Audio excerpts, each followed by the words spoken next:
یہ باتیں زیب نہیں دیتی ہیں ایک خاتون کو. ڈاکٹر صاحب کیا گرفتاری کا ارادہ بھی ہے آپ لوگوں کا؟ کیونکہ ہم تو اب آپ کی گورنمنٹ سے یہ سنتے ہیں کہ ہم صرف بگا کے تھکا کے جو ہے وہ پورا کریں گے, گرفتار کوئی نہیں کرنا. دوسری چیز یہ ہے کہ یہ کہتے ہیں کہ جی آپ کس کھاتے میں ہمیں یہ کہہ رہے ہیں کہ پہلے ریلیف ملے گا اور یہ ہوگا, عدالتوں میں ہے معاملہ, عدالتیں فیصلہ کریں گی. آپ کیسے کہتے ہیں کہ پہلے ہمیں ریلیف دیں اور اس کے بعد یہ مسئلہ حل ہو؟ دیکھیں پہلے تو شبلی صاحب نے جو مریم نواز شریف صاحبہ کے لیے الفاظ استعمال کیے, میں ان سے توقع نہیں کرتا اور میں انہیں کنڈیم کرتا ہوں. ایک خاتون چاہے وہ ایک پارٹی میں ہو دوسری پارٹی میں, وہ قابل احترام ہوتی ہیں.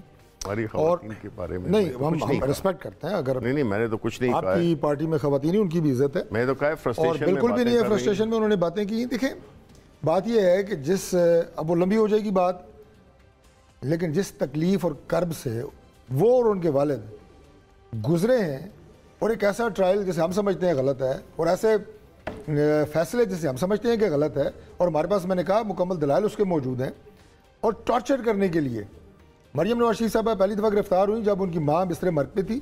دوسری دفعہ جب انہیں اریسٹ کیا گیا اپنے والد کے سامنے, جب وہ جیل میں ان سے ملنے کے لیے گئی. جیل سے باہر بھی تو گرفتار کر سکتے تھے, صرف مینٹل ٹارچر کرنے کے لیے. ان تکالیف سے گزرنے کے بعد بھی وہ آج کیا کہہ رہی ہیں کہ اگر انصاف ملے گا تو عدالتوں سے ملے گا.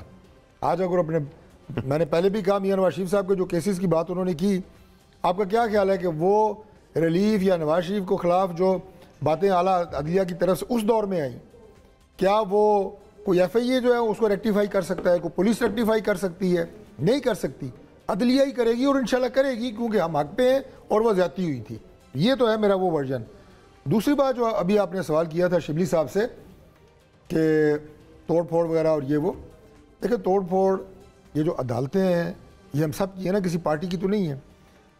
ادارے ہیں, الیکشن کمیشن ہے, پی ٹی وی ہے, ریڈیو پاکستان ہے, پارلیمنٹ ہے. اگر پارلیمنٹ کے گیٹ توڑے گئے دھرنے میں تو کیا یہ جائز تھا؟ ریڈیو پاکستان پہ قبضہ کیا گیا تو یہ جائز تھا؟ میری پارٹی کے کارکن کرتے میں انہیں بھی کنڈیم کرتا.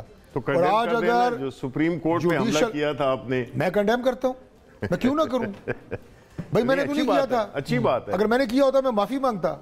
غلط بات کو میں کیسے ٹھیک کہوں, کیوں کہوں؟ مقدمات بنا کے آپ کیا حاصل کریں گے؟ آپس کی بات ہے کہ جو لوگوں نے سپریم کورٹ اس دور میں حملہ کیا تھا ان میں سے ایک بھی آج ہمارے ساتھ نہیں ہے. یہ بتائیں کہ یہ جو توڑ پھوڑ پہ مقدمات ہوئے ہیں, ان سے کوئی بھی حکومت آپ کی ان کی حاصل کیا کرتی ہے؟ ہوتا تو کچھ بھی, نتیجہ تو کچھ بھی نہیں نکلتا. آخری جو آپ کا سوال تھا نا عمران خان صاحب کا, جو کیسز ہیں وہ آپ کہہ رہے ہیں کہ ہم کو گرفتار کر رہے ہیں یا نہیں کر رہے. دیکھیں آج دوبارہ آ جائیں, عمران خان صاحب جوڈیشل کمپلیکس میں پیش ہوئے ہیں. اس جوڈیشل کمپلیکس میں میاں نواز شریف صاحب کی 160 پیشیاں ہیں, 160, اور ان میں ساتھ رہا ہوں ہر پیشی میں, اور کبھی ایک بلب نہیں ٹوٹا, ایک گملہ نہیں ٹوٹا, کبھی جناب دیواروں پہ کوئی ہمارے کارکن نہیں چڑھے.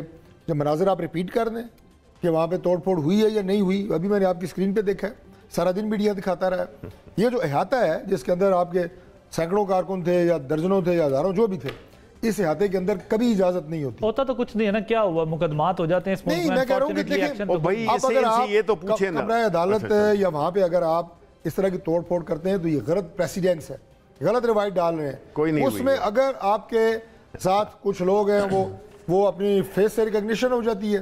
کسی نے اگر قانون میں کو ہاتھ میں لیا ہے, کم از کم ان کے خلاف تو بنتا ہے کہ آپ کریں کہ جناب ان عدالتوں کا احترام ہے. عمران خان صاحب کو آپ گرفتار کرنے کا ارادہ رکھتے ہیں؟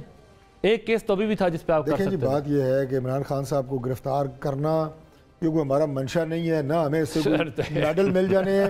میں نے آج کے کیس کا آپ کو حوالہ اسی لیے دیا, لیکن یہ مجھے بتائیں نا کہ کوئی شخص بھی اگر کوئی ایسی بات کرے گا جو قانون کے لیکن آپ پھر کرنا کیا چاہتے ہیں؟ عمران خان صاحب کے اوپر کہیں ضمانت ہو گئی, ایک کیس میں ابھی بھی ان کے لیے سپیس, آپ گرفتار بھی نہیں انہیں کر سکتے, آپ انہیں روک بھی نہیں سکتے, آپ الیکشن بھی نہیں کروا رہے, آپ بیسیکلی کیا کرنا چاہتے ہیں؟ اکانومی نہیں چل رہی ان سے بھائی, ملک نہیں چل رہا. ٹیکنیکل جواب دیا لیکن میں آسان کر دیتا ہوں. عمران خان صاحب گرفتاری کے حوالے سے ہم نہ ان پہ چرس ڈالیں گے, نہ ہیروئن ڈالیں گے. اب ٹھیک ہے, ہم نہیں ڈالیں گے, یہ کسی پہ نہیں ڈالیں گے.